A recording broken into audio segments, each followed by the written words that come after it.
Good evening. It is Sunday evening. I gotta stop saying.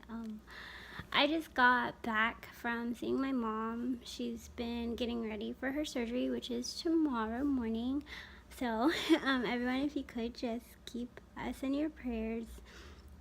I know it's been a lot. Well, for those of you who don't know, this has been a thing for us for about 15 years now. Yeah, so for most of my life, my mom has been in a wheelchair. She is paralyzed from the waist down. It didn't start out like that. She actually was up walking for like the first 7 years of my life or whatever. Well, really not 7. Yeah, like the first 7 years of my life. And then she found out that she had a tumor on her spinal cord. And so they went in and they drained it, but it didn't like completely get removed. So the left side of her body started losing like movement. She couldn't move like her arms or hands, like everything just kind of slowly started going out. And then after about a year or 2 years of being on a cane, she went back and found out that she has a cyst wrapped around her spinal cord. And so, yeah, and so it's in a spot.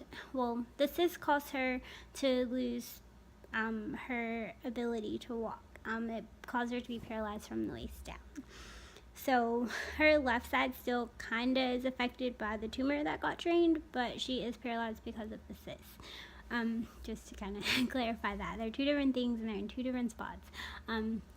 But the cyst is in a spot that no doctors will touch, and that is why it has been 15 years of this.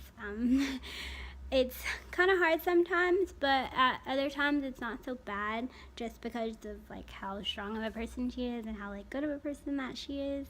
So it makes it easier for like me to get through, because you're like, oh, how do you do it? And it's like, it's hard. It really is. But for her, I do like anything. So yeah.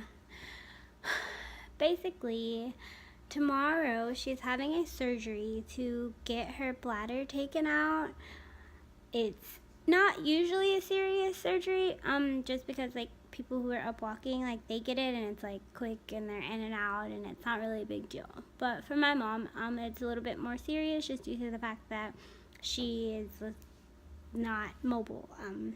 It causes the recovery to not be as quick as other people would.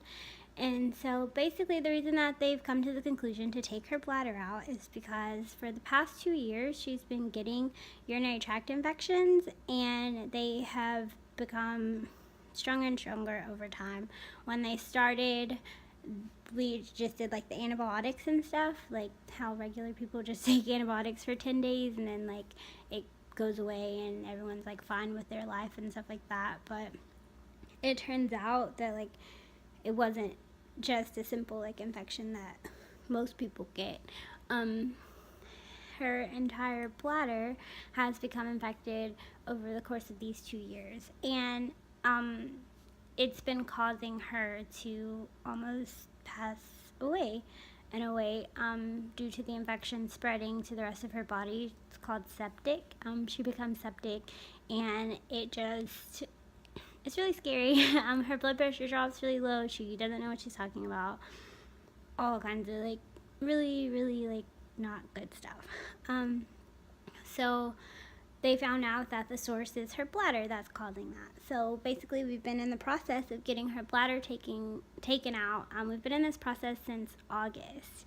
It is now February and we are finally doing it tomorrow in the morning. So it's been a long journey. Like it's been a like huge long journey overall, but just specifically this like bladder stuff that's been going on, that's been about 2 years now. Actually, last November, not even last November, November of 2015, the infection got so bad that it spread to 87% of her body, and they gave her like 12 hours to live.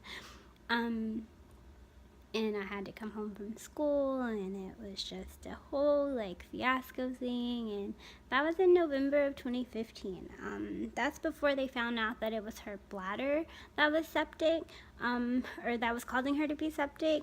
They just thought, oh, like, you're just on different things and your body's just reacting, and it wasn't that. It ended up being her bladder. So finally, they are going to be taking that out tomorrow. I'm really nervous, but I'm also really excited because it'll stop, hopefully it'll just stop most of the problems that she's been having over the past 2 years, and we can just go back to focus on her being paralyzed. She'll be able to go to rehab and do like things like that if she's not infected on the inside. So it's like not super scary, but it is very scary because, like I said, the infection is spreading to her whole entire body, and I don't want them to take it out and the infection still be there. That's my biggest fear, because I don't know, it's everywhere. It's not just in the bladder now. If we would have stopped it like 6 months ago, it would have probably been a lot more successful. But I'm not going to speak negatively. I'm going to try to really stay positive, but those are just my thoughts on that. But she's been in and out of the hospital for many different things for many years now. And for people who do know me, you guys know that I just try to be tough, and you know that I put my mom before anything. And so I'll be missing school this week, but it's okay because I'll be with my mom for a very important time. And my sister is still in California. She couldn't make it for the trip, so it's just me. But I think Michaela's gonna go with me to the hospital and stuff, like for the surgery. But the surgery is 4 hours long. I don't know if she has to stay in the hospital up there. She's being transported to a care facility. If not tomorrow, the next day. Just depends on like how it works out. So she won't be home for recovery, but she will be in our hometown for recovery. The surgery is about 45 minutes away. I have to leave at 4 in the morning, but it's all going to be worth it, and I think that it will all work out. I just ask that you guys send up some prayers. If you're not a prayer, if you can just think about us and wish good thoughts towards us. No negativity, please. It really is something that I just ask that everyone keep us on your mind, especially my mom. So I didn't do a vlog today. I've been really stressed, not really stressed, but just really like focused on her. I'm gonna vlog tomorrow because it'll be a long day, and I want you guys to see like the process of like how my mom does and things like that. Just because I'm letting you into my life, a day in the life with Am. But yeah, that's pretty much it. If you will, subscribe to me, and if you can follow me on other stuff if you don't already. This is actually going to be the first video that I like tell people about. All my other videos, I haven't really said anything to anyone that I know. Like my best friends know, but not even all of them. But I'm gonna put the word out there just so I can spread some love and support from my mom. So that's what this one was for. Thanks guys. I love you, and have a good night.